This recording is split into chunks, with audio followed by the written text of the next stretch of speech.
And it was maybe like 200, 300 miles to go across the peninsula and get to the other side. And I broke down halfway through and I was 100 miles from anything. And I knew if I walked, I wouldn't make it. So I was stranded for 4 days without food. All I had was water. And if you know anything about the Patagonia, that's cold and it's very, very windy. So I was dealing with 50 to 60 mile an hour wind gusts all day long. I was freezing my ass off. So after about 2-3 days, I started hallucinating and I said, oh, this is bad. And then I was running out of water too. And I'm like, oh, I'm not going to make it. So I filmed this video saying, this is my information. Mom, Dad, I love you. Make sure you get this to them. This is the situation, blah, blah, blah. And I said my goodbyes and I accepted death in that moment. This is the Maverick Show, where you'll meet today's most interesting location-independent entrepreneurs and world travelers and learn the strategies and tactics they use to succeed. And now, here's your host, Matt Bowles. Hey, everybody, it's Matt Bowles. Welcome to the Maverick Show. I just want to start off by letting you know that I have compiled my list of the top 10 essential books for digital nomads. Now, this list contains some books that I read before starting my digital nomad journey. There were books that inspired me to do it and gave me the how-to information to transition into the digital nomad lifestyle. Other books on this list I've come across much more recently, and they have profoundly impacted the way that I see the world and the way that I travel through it. So this is a top 10 list that includes all of those books, and you can get it at themaverickshow.com/books. It's completely free. It's just going to ask you to enter your email, which will put you on to the Maverick Show's Monday Minute email newsletter if you're not already subscribed to that. And then you can check out the list. I write a little bit about why I selected each of the 10 books and how it has impacted me. And then I give you a direct link to each of the books there. So that is waiting for you. You can grab it right now at themaverickshow.com/books. And now let's get into the episode. My guest today is Alex Chacon. He is a Mexican-American motorcycle rider, adventure traveler, and Emmy award-winning filmmaker. In 2012, he took a break from medical school, sold all his belongings, and drove his motorcycle solo from Alaska to Argentina and back in 500 days on an epic travel adventure for charity. He then made a YouTube video about his travels that got over 100 million views worldwide and landed him on CBS, Fox, MSNBC, and CNN. Since then, he has spent time in over 100 countries on 6 continents, including riding over 250,000 kilometers and crossing 75 borders by motorcycle. He has been featured on Netflix, Discovery Channel, and was voted Best YouTube Travel Vlogger. He is also the owner of Around the World Unlimited Productions, a creative agency that has produced travel lifestyle videos and award-winning short films for brands like Hanes, Ford, Progressive Insurance, PepsiCo, Kawasaki, and the tourism agencies of over 20 countries. Alex, welcome to the show. Hey, Matt, thanks for the invitation and great description. It makes me sound a lot cooler than I think I am. Man, you are doing amazing things. I have gone through a lot of your content. I'm super excited to dive into this conversation. We got to give a shout out to Jordan Campbell for introducing us. If anybody has not yet listened to Jordan's hilarious and amazing episode, we will link that up in the show notes. But big shout out to her for helping to put this together. Let's just start off, though, by talking about where we are recording from today. I am actually in Rio de Janeiro. And where are you? Currently in Las Vegas, Nevada, after spending a whole month in China. Alex, I want to start off talking a little bit about your background, just giving folks a little bit of your backstory. And before we even talk about your backstory, can you share a little bit about where in Mexico your parents are from, and then what their experience was like immigrating to the United States? So my quick story is that I was born and raised in the United States in El Paso, Texas. My mom was also born there, but went to high school in Juarez, Mexico. My dad's from Mexico City. They kind of met each other on the border in El Paso when they were 18, and I think had me 3-4 years later. And it was very interesting growing up on the border because I got the best of both worlds, I like to think. I always tell people I have the heart, the soul, and the spirit of the Mexican world. And I have the education, the language, and the business of the American world. I did go to school in the US. I consider myself an American US citizen, but also a Mexican citizen at some capacity. I like to say half and half. When I speak Spanish, people don't really know where I'm from. When I speak English, sometimes you'll hear my words get a little funky. So I always like to think that that's the reason I started traveling and doing everything, is because I never really had an identity. I never had a group of people that I connected with, because I could not connect with the American people and I could not connect with the Mexican people. And this is one of the first reasons why I actually traveled and wanted to explore the world, was because of that.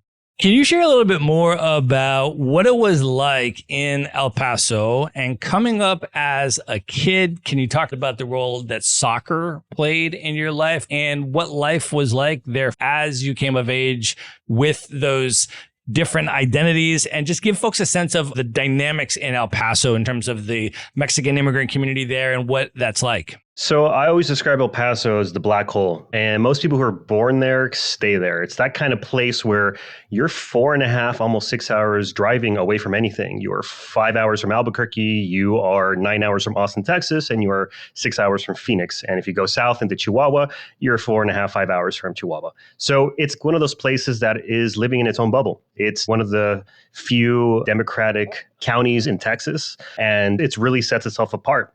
So growing up there, you always kind of feel protected from the world and what's going on a national level, on an international level. The most thing we got there is the Fort Bliss Army base, but you don't really see much. You don't hear much. You sometimes see a jet here and there. But growing up in El Paso, you're very sheltered. And I think that's a big problem, because when you do get out in the world, you are a little too sheltered. It's very Mexican dominated. Now, I think 80 to 90% have some sort of Hispanic heritage. When I was growing up, I was a minority. It was 20% Mexican, Latin, or Hispanic.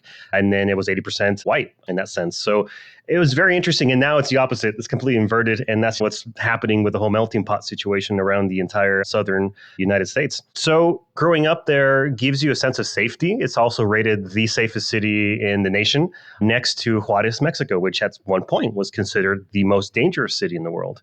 Not anymore. But you kind of get that extremes of two different worlds across the Rio Grande, across a river border, which separates two very different places.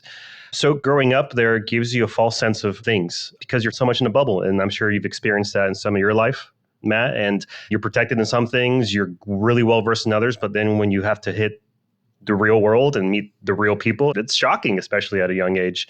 So growing up was always that. And I think one of the interesting outlets I had was soccer. I was fortunate enough to be a tall goalkeeper. I'm a tall Hispanic man, 6'2". So goalkeeping and long limbs is very useful. And I did very well up to a semi-professional level. So that kind of got me traveling around the different tournaments, to Colorado, to California, to Florida when I was in my young age. And that's what's interesting about growing up in El Paso, is that when you were able to escape, you said, wow, there's things out there that are interesting. And that's what really sparked at a very young age my professional travel career that became later on. Can you tell me when you took your very first motorcycle ride, how old were you and what did it feel like? I must have been 2 years old. My dad put me on his Honda Shadow, his 1985 Honda Shadow. And I had this picture in my room where he's putting on the tank and he's just riding around the neighborhood. And that was the first time I was introduced to motorcycles.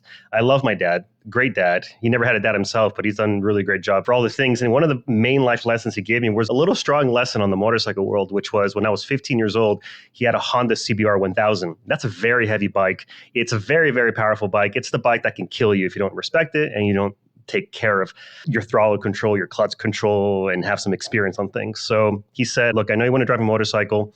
In the state of Texas, you can actually get a license to drive solo at age 15, which is very young. So I got my license, but he said, I'm not going to let you get your license until you do this. And I said, what are we doing? He said, we're taking this giant bike. You're taking your dad on the back of it. And at this time, my dad was doing bodybuilding and he must have weighed 230 to 250 pounds. I mean, he was all muscle. And he says, we're going to do an uphill. And when I'm saying uphill, like San Francisco uphill situation where it's like, if you can do this and not stall the bike and get out of this incline with your dad on the back, the giant bike, then I'll let you get your license and everything. I'm like, oh my God, this is intense. So I did it. I burnt the clutch, obviously, but I got it and I kept everything stable. And after we got out of that situation a few times, he said, all right, cool. You have my blessing. Let's go get your license. Because if you can do that, you can do anything on the motorcycle. Wow. And when did you first read or watch the movie of The Motorcycle Diaries by Che Guevara? So this is a very interesting story in my relation to this thing, because I have no relation to it, but I have a lot of relation to it. Because when I did this whole trip, Alaska to Argentina, I was going to medical school and I decided to quit, sold everything I had, my car, my TV, my clothes. I was looking at how much kidneys were worth, just that desperate of like, man, I got to get out of here. I can't do 4 more years of medical school, plus 3 years of residency, plus specialty, and then get out of school when I'm 40, and then get out of debt when I'm 45, 50. And by that time, I'll retire at 70, and then I'll be dead. So that whole concept was like, I don't know, I need a break before I get into that. And so I sold everything. I didn't have a lot of money, obviously, because medical school is very expensive these days. And I went on this trip, and I really thought I would only get to Panama. I was like, cool, I'll take 3 weeks. So I'll drive down to Panama. But no, it ended up becoming a Alaska to Argentina thing, back and forth. Driving quite literally the distance from the Earth to the moon is that amount that I drove on the motorcycle in that year and a half. And I was doing this motorcycle journey, and I was blogging every single day on my website. This is how it started. My old website was motorcyclesouthamerica.blogspot.com. It was very long. I didn't expect anything to come of it. Later on, I got lucky with a lot of views. So I never wanted to be influenced by my motorcycle trip. I was out there to just be myself, not have any connections. I had no cell phone back then. This was 2011 to 2012. Most people don't know this. I did an entire trip with paper maps, not a single cell phone, nothing digital. It was me, paper maps, and navigating myself all the way down to the tip of South America. It was wild. I mean, if you're not mature after this trip, if you haven't gathered all these life experiences from this trip, then you did it wrong, because this is an extreme way to do it. And back then, that's what I wanted. I also didn't want to pay $1,000 back then for a waterproof GPS from Garmin. Then you had to buy all the map packs for another $150, and they weren't that great anyway. I'm like, I don't have $1,500 to spend on the GPS, so I'm just going to buy $300 worth of paper maps and go down there. Anyway, so this is just my level of how I was trying to do that. So I decided to not read anything on it. I said, you know what? I have the language, but I don't have the motorcycle skills. I barely even knew how to change a tire at that time. So I just took off and I did the whole trip. I got no influence from any books, nothing. I wanted that trip just to be organically mine. When I got back and I was flying and this whole trip was over, and funny enough, the Motorcycle Diaries film was playing on the airplane. And I said, oh man, I avoided this entire time, but here we are. At the end of my trip, I finished it. I was successful. I did something that most people will never do in their entire life. Out of everyone who starts this trip, only less than 1% actually make it. And I'm like, man, I don't know if I want to watch this. But I reluctantly sat there. And I think it's one of the first times where I don't want to say I cried, but basically my eyes just kind of really they were so close. I was like, because it was so touching, because I just went through a spiritual, life-changing experience. And this film, the idea and concept that someone would sacrifice everything to just follow an idea or a dream of some sort. This person really said, I'm going this way. I'm not looking back, and I don't know if I'll ever go back.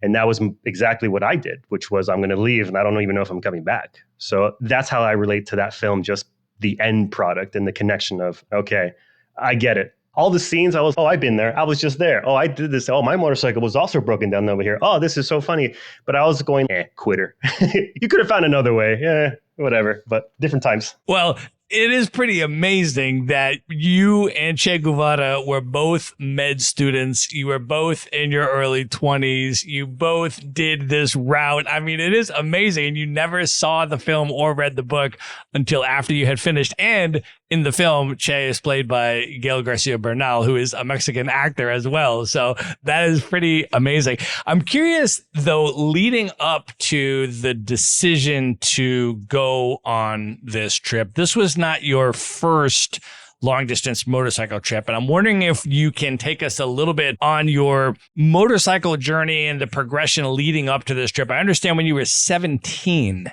you drove your motorcycle from Texas, California, Canada, Florida. You went across 45 U.S. states in 30 days. Can you share a little bit? Just take us back to being 17. You mentioned you got your license when you were 15.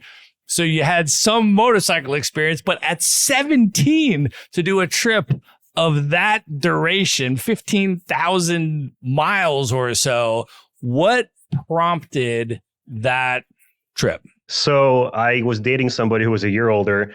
They had broken up with me in the worst way. I didn't realize what I was doing until 30 days after.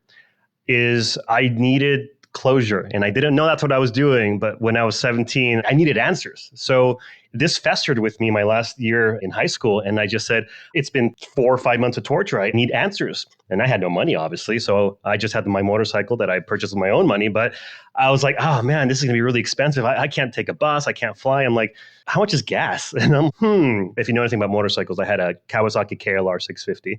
It's a dual sport bike. It's powerful enough to be on the highway. It can do a little off-road, but you can carry a lot of stuff on it. And I'm like, cool. I have a $20 tent from Walmart. I have a leather jacket that I think will be fine. And I have ankle-high tennis shoes. That's enough. So I drove across the country to go get my closure. I got my closure, and it took me 5 days to get to California where she was at. Got my closure. And then I said, well, what do I do now? No reason to go home now. I'm already here. I'm like, I'll keep going. So with $500 when I was 17 years old, I drove all those states, and I just kept driving because it was my way of healing. It was my journey of, I'm feeling this. I'm feeling relief. I'm feeling happiness. I'm starting something new. What am I doing here? Am I crazy? And I just was camping out Walmart parking lots on the cold, hot asphalt. I was drinking milk and eating canned beans the entire time. I luckily didn't have a single flat tire in 30 days. And all I was paying for was gas and food. And I was eating the dollar menu when that used to exist. I was not eating well. I was 17. I was burning calories like crazy. But it was my journey into receiving closure and healing. And after that, I was, wow, that was pretty awesome. I might do that again sometime. Were there particular moments on that trip that you can remember where you had that feeling of, I would like to do more of this? I had those moments you see in movies where it's like, imagine somebody, you're looking in from the back, they have a backpack on, they're, I don't know, in Iceland or Finland, and they got the Northern Lights, and they're just like, whoa. So all I had was those amazing moments on that trip. And then I also had the moments where I'm like, wow, I've been driving 12 hours a day for the last 2 weeks. I think I'm a little sleep deprived. Maybe I'm going a little crazy. Do I dive into the stress, or do I just relax? And then when I got super overwhelmed and stressed with school and everything, I said, oh my God, I need to escape. And obviously the first thing in my young, inexperienced life and brain tell you is, what have you done before that worked? And I said, that worked. And I said, cool. How do we do this a little more interestingly? Cool. Let's drive down through Mexico in 2011, 12, when it was the murder capital of the world. That sounds like a fun idea. Had you spent much time in Mexico when you were growing up? How often would you go to Mexico? Did you have extended family that still lives in Mexico that you would go to visit? How connected with the country were you? At that age, not connected at all. It was basically family functions, reunions, and obviously sheltered because I'd always go with my parents. I obviously never went alone. And then during high school, you can drink in Mexico at 18. So what people used to do during my high school years, I never drank until I was much, much older. In fact, when I was 31 is when I started having a few beers here and there. And no, I would just go and join in for the crazy adventures of walking across the bridge. People would just get so drunk, and then they would walk back on the Saturday in high school, and then they would try to drive home. So that was the thing at the border. Growing up in El Paso, was you saw a lot of that. So no, other than just the border town experience and family coming in and out and going to see family in Acapulco or Cancun or Mexico City or Cuernavaca, yeah, it was basically, I didn't know, which is a big reason I'm like, you know what? I also need to know where I'm from, where my parents are from, and how my dad grew up. And I'd only been to 2 countries at 17, so I kind of need more of that. But then when I was 22 and I did that huge trip, Alaska, Argentina, I was like, cool, let's discover Mexico for what it is. And man, that's the thing, though. When you travel on the motorcycle, you don't get the resorts. You don't get the pampered life. You don't get taxis. You don't get all these really nice things when you travel that make things more comfortable. You get eating the food on the side of the road. You get the bad drivers. You get the local people that have never seen a tourist their entire life, or in 6 generations. One little tribe in Peru saw me because I was taking this goat path on the edge of the Andes off-road. And they saw me with this motorcycle helmet, and I lifted it up, and there was all this dust that came in. It literally looked like I landed from a spaceship with this giant bike in the middle of nowhere going, who are you and what do you want?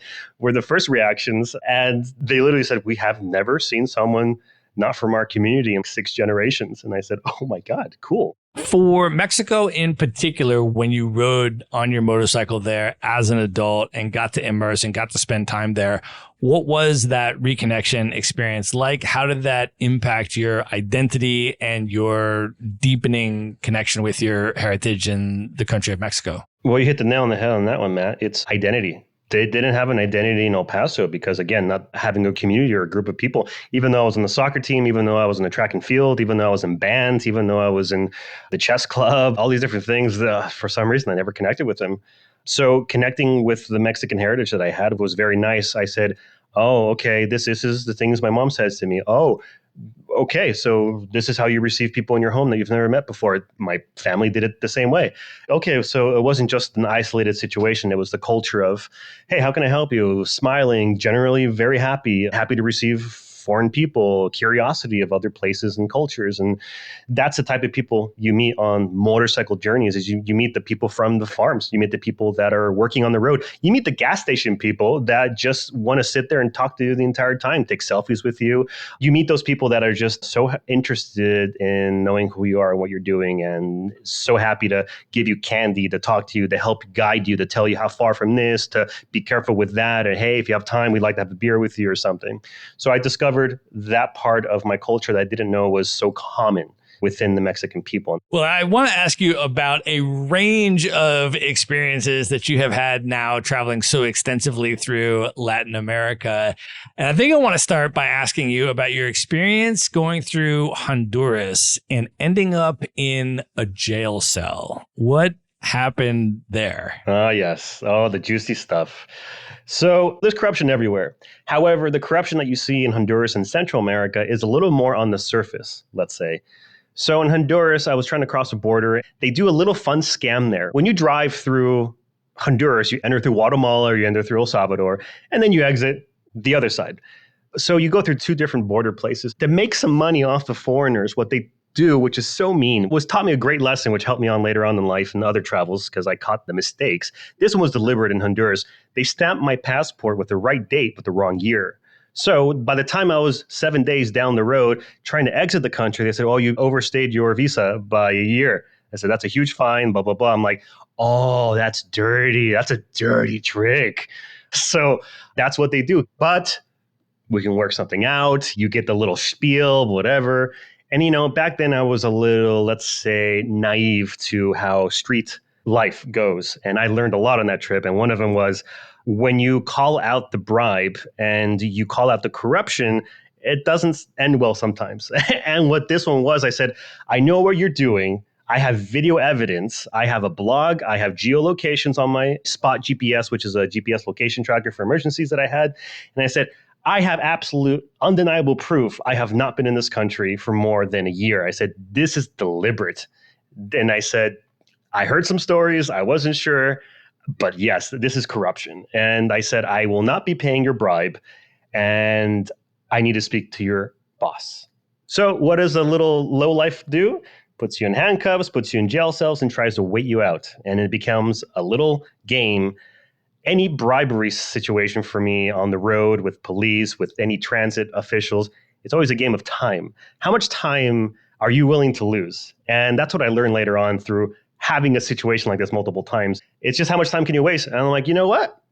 I got plenty of time today. So spending 6-7 hours in the cell, eventually I talked to some higher up and I basically talked my way out of it. There were some things that were true and some things that were not true. So basically I said, look, I have a tour of 30 people coming in through the other border. And if you're doing this to every single one of them, I said, it's going to turn out really bad for you. I'm politically influenced, blah, blah, blah, et cetera, et cetera. You know, my dad ran for justice of the peace at some point in his career, in his life. So am I politically influenced? Sure. Huge extent of the truth. But I was never lying back then. I was very naive. I hate lying. I don't do it. But in that case, I was really extending the truth a lot, which is super uncomfortable for me at the time. So I basically scared him enough to have him let me go, thinking that I did have a tour group coming in and I was politically influenced and blah, blah, blah. They let me go. I had a camera. I recorded all this. I then talked to the tourism authority of Honduras and I got the whole department fired because I was not putting up with corruption. But you know what? They replaced those guys with more corrupt guys. And years later, I'm kind of like a big authority on the Latin American motorcycle scene. So a lot of people reach out to me saying, hey, I just saw you did this, or hey, I know you've been through here. So at some point in my last 15 years, I kind of knew everyone doing a big motorcycle trip from Canada or Alaska to the US down to South America, because they would just follow my blog. And I happened to be on that train of first one to do it on social media. I'm not the first one to do it ever, but I'm certainly the first one that published it on social media, YouTube, as extensively as I did. I was really the first one in line to do that, luckily. So people knew who I was, and everybody doing the trip would know. So they would tell me, hey, you were right. I got the same thing. I'm so glad I read your blog because they tried doing the same thing to me. Or I got a few guys going, oh yeah, they did the same thing to us. They tried to sweat us out, but we just paid them the $50 or the $20 and blah, blah, blah. So you get all these stories later on. And then they said, oh yeah, they replaced the guys. And we heard the stories because we crossed that same border you did 6 months later, but we also got extorted, So did it make a difference? Probably not. Did it make a difference in my brain? Yeah, I stood up for something that I thought was wrong. Well, you also had a serious situation where you were managing a medical emergency on a boat sailing from Panama to Colombia. Can you explain what happened there? Well, there's a few medical emergencies I've dealt with, saved a few lives. Not sure I saved the guy's life on the boat, but it was just a really bad bleeding situation where he stepped on coral. So a backstory is there's no road from Panama to Colombia. You have the Darien Gap, which is 80 miles of the densest rainforest in the world. People have crossed it with vehicles. It's taken them 4 to 8 months to do it. There's plenty of broken down motorcycles, whatever. It's a very expensive thing to do because you're just hacking your way through the jungle. So to transport vehicles, you basically put the motorcycle on a boat and you cross 3 days over the ocean and you get dropped off in Colombia. So in one of these 3-day trips where there's really no help, you just have little islands off the coast that have a bunch of indigenous tribes of the Kuna people. This guy just sliced his foot open and it hit a really big vein and he was bleeding out. And basically nobody knew what to do and everybody was freaking out. The boat captain didn't know what to do. Everybody was drunk and doing drugs on the boat. So they were out of their mind. And basically I had to stop the bleeding and calm everybody down because I didn't drink and I've never done drugs. So it was a wild experience to kind of be the leader in a life crisis situation, trying to find the nearest medical facility in a place that you've never been to and try to navigate a boat that you've never navigated in your life. And it just became a situation where staying calm in a very excitable and crazy, not knowing what to do situation where everybody was feeding off each other's fears and just screaming their heads off. I said, everybody needs to shut up and listen, So yeah, managing that was very stressful. But again, it matured me by 5 years. It matured me in ways that I never thought. And a lot of this trip did that for me. I like to tell people that when I came back from this trip at 23 years old, I felt like I was 35, 40 with all the experiences that I had. There was another situation in Peru that some guy actually had appendicitis. And we were in a very remote part in Peru, in the Andes, and there's no medical facilities. And that was a situation where we had to dump his bike, leave his stuff, all his valuables, and I had to strap him onto the back of my motorcycle. I drove 6 hours through the night on a goat path on the side of the Andes to get him to not even a hospital, to just a vet clinic. And we had to do some horrible surgery and he ended up getting an infection, the whole thing, but we saved his life. That's amazing, man. Well, you mentioned also that you were navigating this entire trip with old school maps. So I have to imagine that you got lost once or twice. I understand one of those times, though, was in Bolivia. Oh, God. Can you share what happened when you got lost in Bolivia? So here's the context. In Bolivia, there's a section in the south of the country that everybody goes to. Everybody goes to see the Uyuni salt flat. If you want to Google that, Uyuni, because it's beautiful. During the dry season, it's the world's largest salt flat.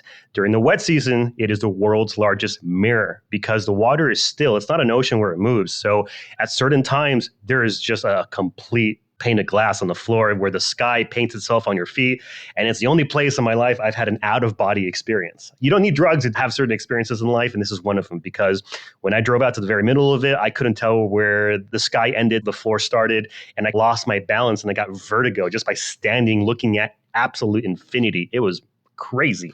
It's not easy getting here, by the way. So this area, there's no GPS whatsoever. Now there might be something, but back then there was nothing.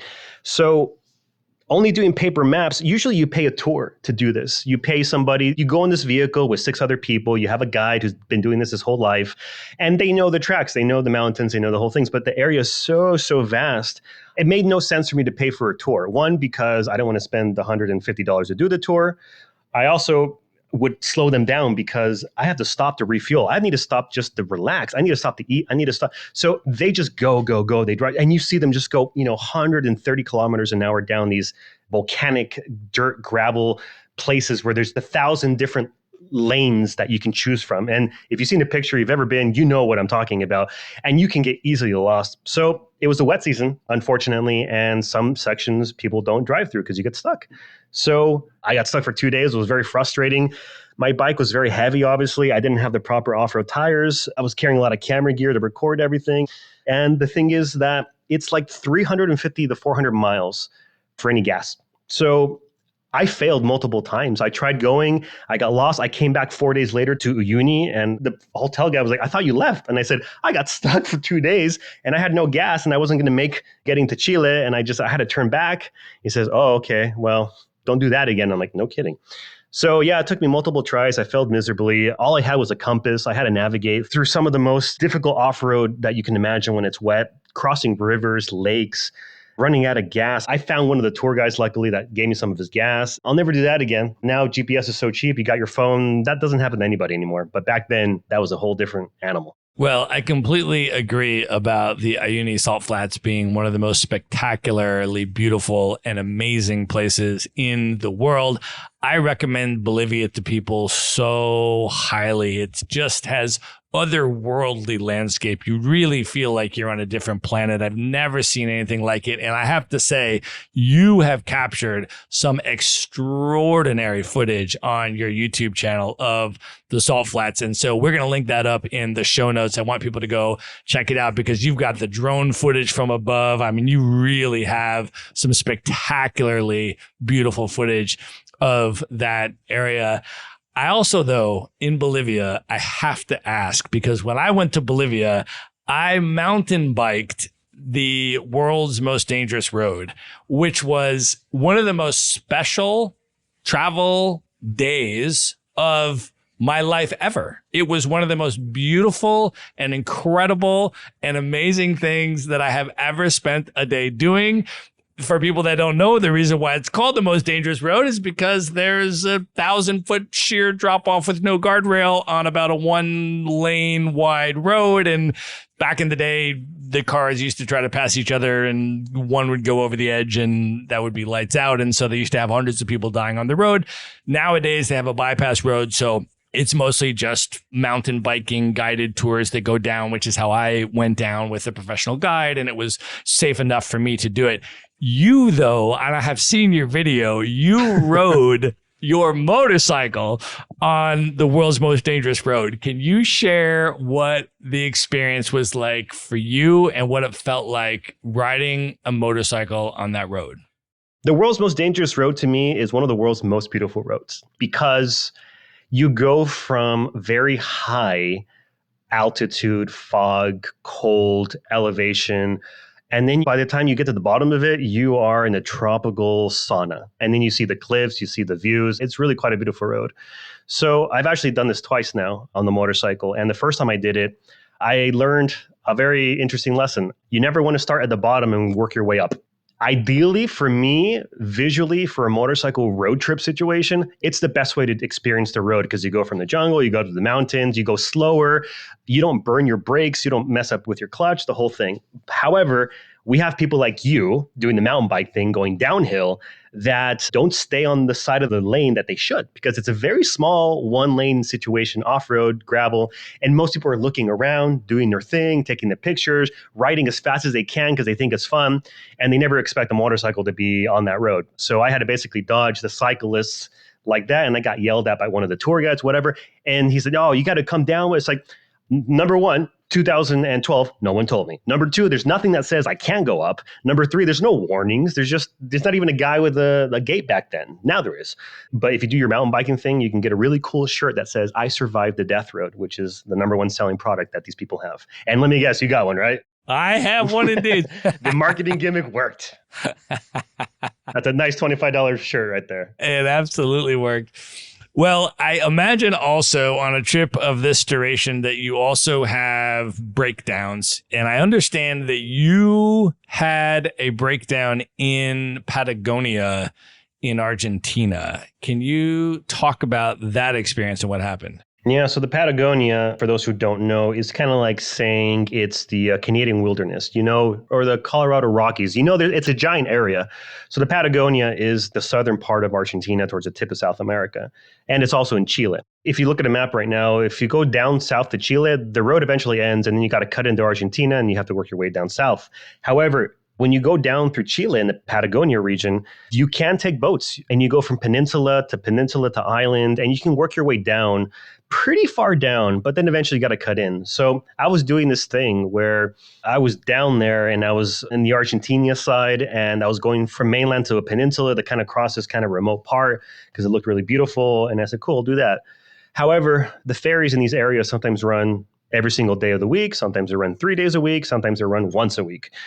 I didn't know this was the whole case until I got there. But in this particular situation, I had taken one that was only doing it maybe 3-4 times a week. What happened is that the boat broke down and there was nobody for 5 days. So my motorcycle, I did this trip to this little peninsula thing, and it was maybe like 200, 300 miles to go across the peninsula and get to the other side. And I broke down halfway through and I was 100 miles from anything. And I knew if I walked, I wouldn't make it. So I was stranded for 4 days without food. All I had was water. And if you know anything about the Patagonia, is that's cold and it's very, very windy. So I was dealing with 50 to 60 mile an hour wind gusts all day long. I was freezing my ass off. And it was one of those moments where I thought I would die because nobody had passed on the road. I was the only one on the ferry.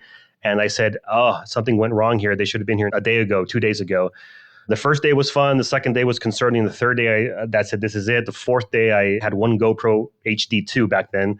A GoPro 2, imagine, there's like 18 GoPros now. And that was GoPro Generation 2 that I had. And I filmed a video that I still have that I'll never show anyone. I basically said, okay, this is my last video. I'm going to die because I started hallucinating.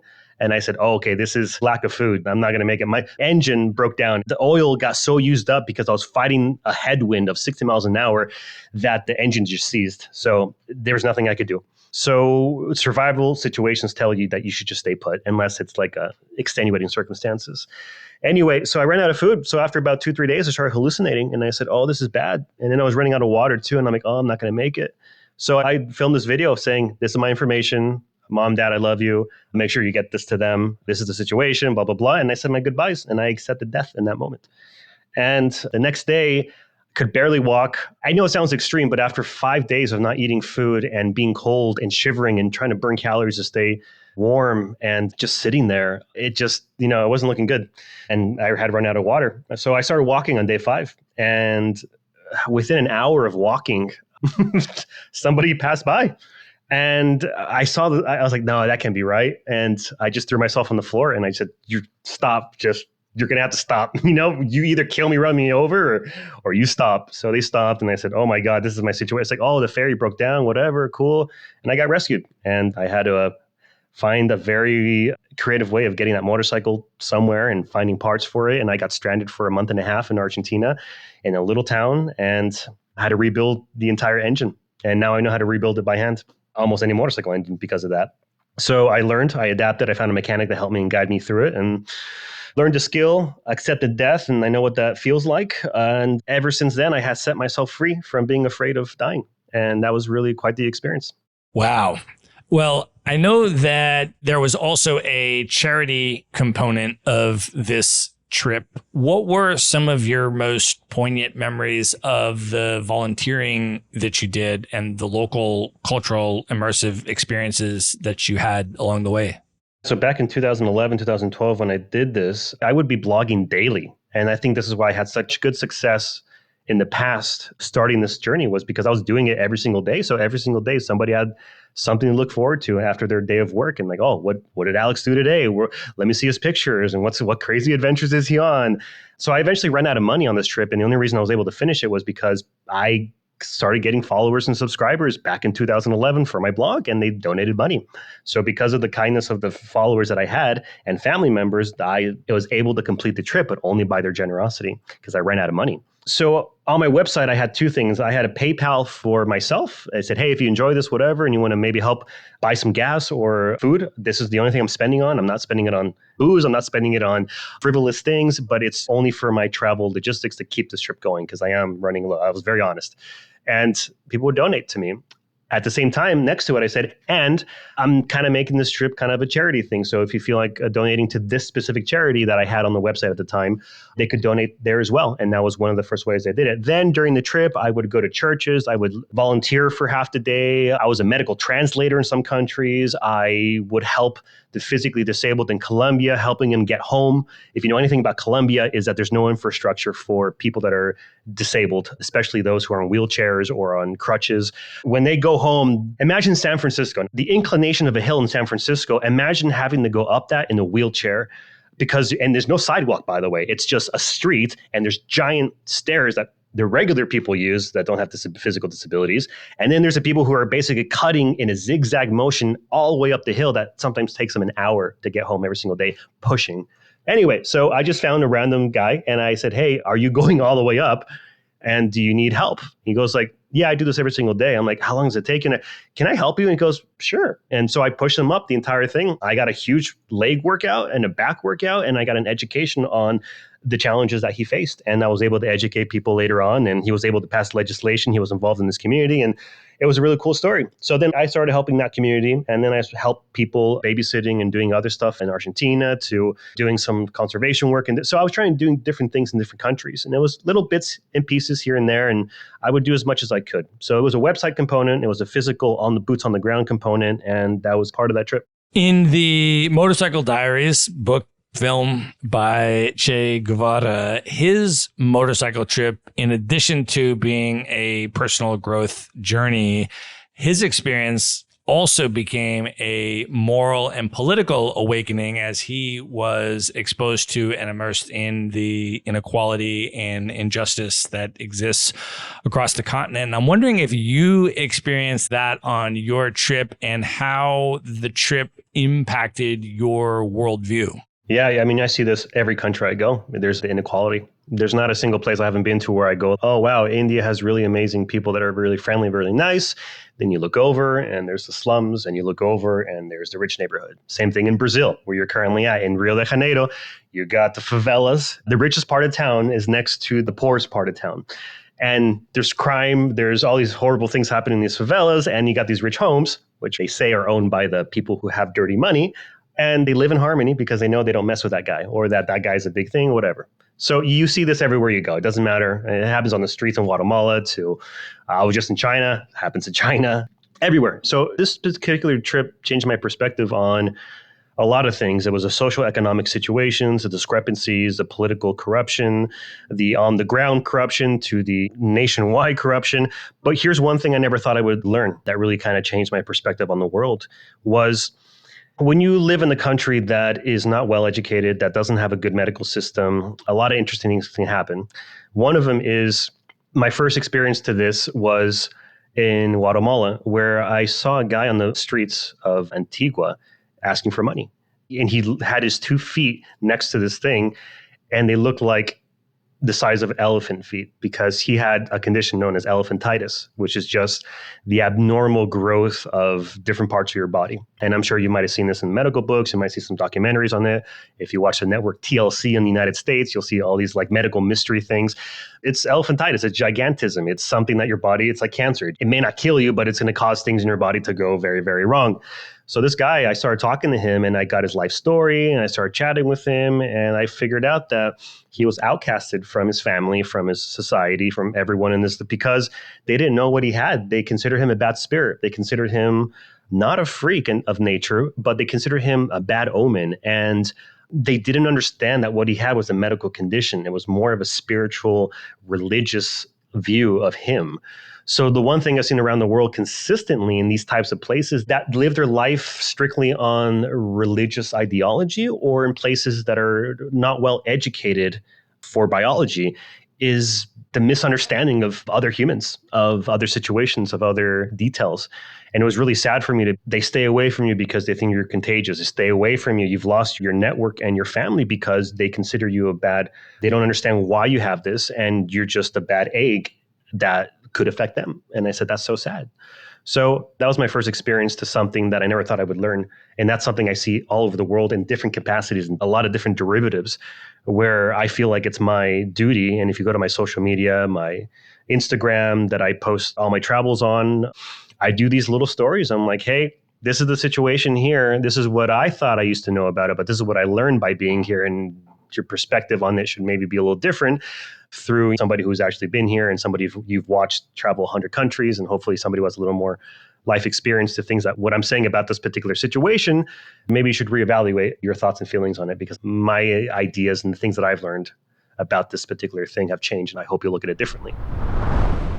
All right, we're going to pause here and call that the end of part 1 for direct links to everything we have discussed in this episode, including all of the ways to find, follow, and connect with Alex and check out his video content and his short films. All of that is going to be in the show notes. So just go to themaverickshow.com and go to the show notes for this episode. And be sure to tune in to the next episode to hear the conclusion of my interview with Alex Chacon. Good night, everybody.